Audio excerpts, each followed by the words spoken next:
Good evening, Toastmaster Cajetan, a star, a technocrat among Toastmasters, with more than 3,500 followers for your YouTube channel, and which gives information and knowledge to Toastmasters around the world.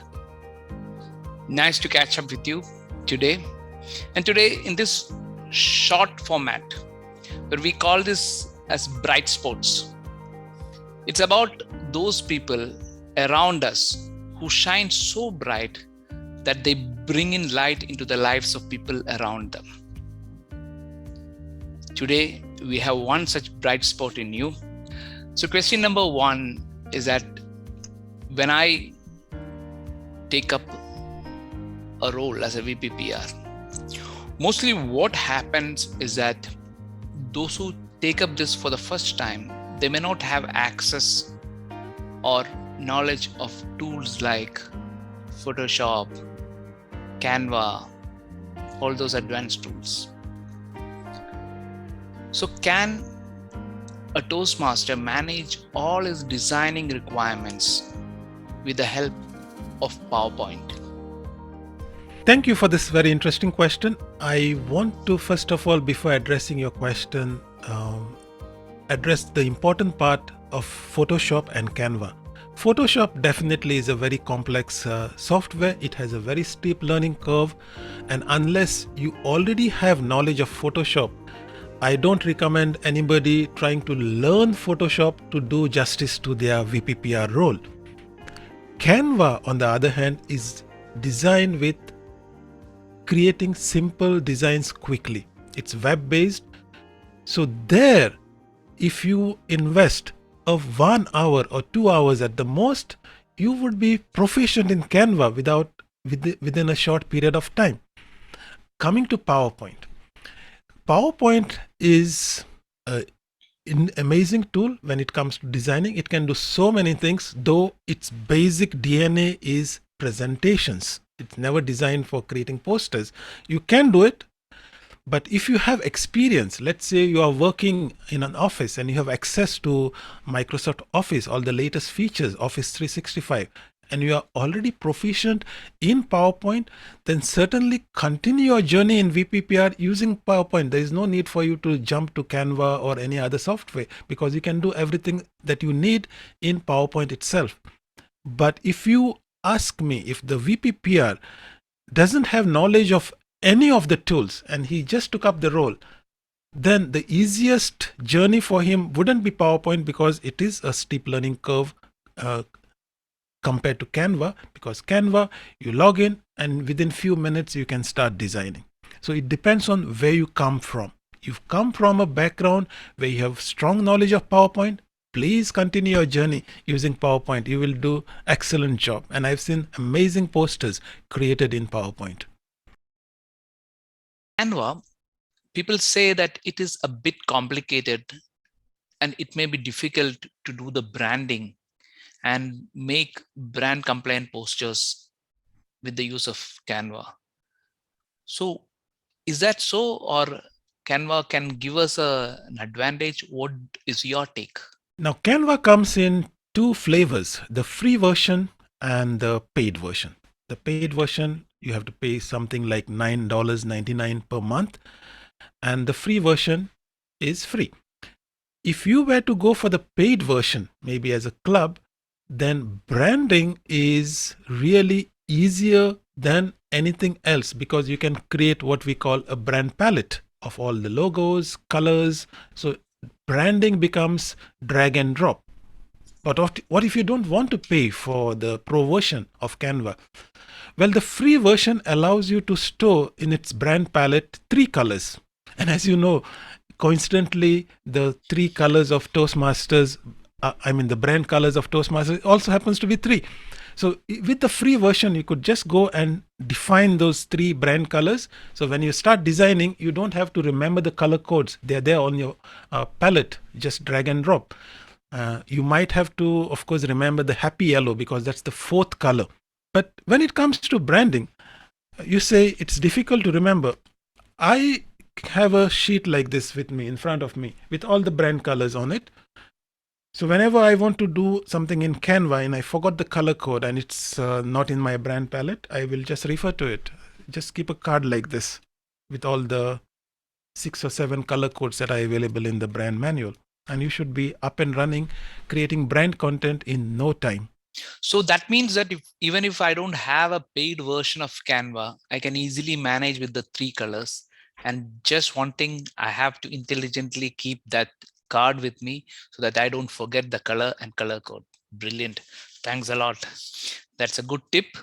Now, a person who has started doing his works on Canva and a bit proficient, and after some time he feels that this is not enough, I want to be more creative, and that is when I believe people get into Photoshop, GIMP, or Illustrator.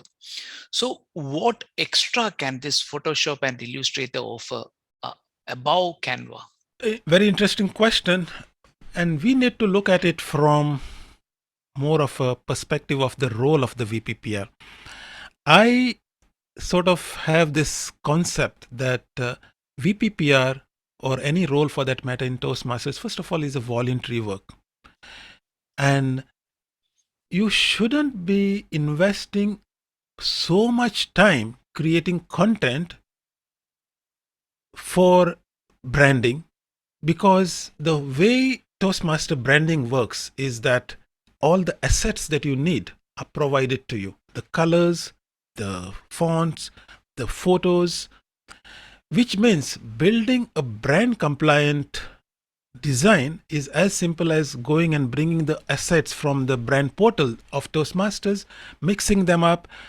Now, if you want to go beyond that, and if you have the time, then it's of course a different question, because tools like Photoshop allow you to create complex designs. But again, at the same time, you'll have to be very careful, because branding in Toastmaster is very simple, it's not complex. So you need to find the balance. How complex do you want to make the design, and where it might become brand incompatible? We have very few colors, very few fonts, photos are well defined, logo is well defined, and then it's basically assembling all of this. If you are expert in Photoshop, fine. If you are expert in GIMP, fine. I've been using Photoshop for 10 years. I hardly know 10 to 20% of it. I use it mostly for photography, not for designing. For designing, I simply prefer Canva because it's very fast for me. And all of my training on PR, branding, I do exclusively using Canva. That was a good point, because most of the people think that unless and until they master Photoshop, they will not be able to make great creatives. So this was an eye-opener for most of us. During this pandemic, there is a revolution of digital tools. A lot of digital tools that have come up and which are very easy to use. So what would be the top tools that you would suggest to a VPPR? Thank you. So if you were to ask me what are the tools that a VPPR can use effectively, for me, the first one, of course, is Canva, because it's free and you can essentially do complex things. You have all of the elements for designing right there in your Canva homepage. The second thing for me would be the remove.bg. It's a great tool for removing backgrounds of your photos. Normally you have assets for photos, and the thing is you want to remove the background. It is one of the best tools available right now to edit your photos, to automatically remove the background. By the way, if you were to use Canva Pro, it uses the same service in the background. When you say in Canva Pro, I want to remove the background, it actually goes and calls the API on remove.bg and brings the content back to you automatically. I happen to have Canva Pro account, that's why I don't use remove.bg, but I used to use it before. What kind of resources you can get? You have a lot of assets as far as photos are concerned on the Toastmaster website itself. But Perfect. besides that, for me, the go-to website is first of all in Canva itself, the free photo library. But within Canva also, they have a link to Pexels. And Pexels also gives you a lot of photographs or assets that you can use that are brand compliant, meetings or networking photographs.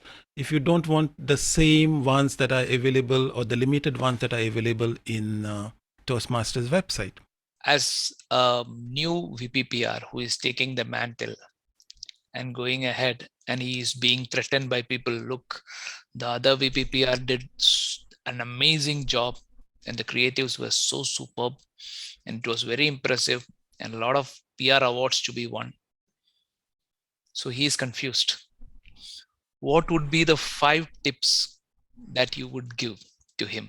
So as a VPPR, my first tip is not to obsess and spend so much time that you get frustrated with your role. Do it in a way that you enjoy it. So if it means that you don't run after awards, but you create good content that is brand compliant, for me, that is more important, that you enjoy your role rather than running after awards. Maybe the other person is more creative, but the way Toastmasters works is the brand is more important than the creative part, that you have to convey the right branding. Enjoy your job, use the assets that have been provided to you, create the design, and then as you go along, you can, of course, get more creative, go after those awards. But most important is that you should not feel that you are stressed. If you feel stress, then you will not enjoy the job, you will not do justice to the brand, and you will not do justice to Toastmasters. Focus on the brand image. That for me is the highest priority, that we focus on the colors, we focus on the theme, the placement of the logos. That's the first thing. So if you see a consistent message that this conveys leadership, this conveys communication, the person who's not a Toastmaster will see that, oh, that seems interesting. Maybe next time again he sees a similar message, and then finally he will end up joining a club, and maybe that is your club. But if you send conflicting messages all the time, create fun posters, then they cannot relate what is this message about. That in fact covers everything, the gamut of a VPPR. Always use the assets that you have. Don't try to impress. Don't try to be so different. Toastmasters brand is always in place. You just have to make use of that brand and excel. That should attract a member to you. You means it's Toastmasters.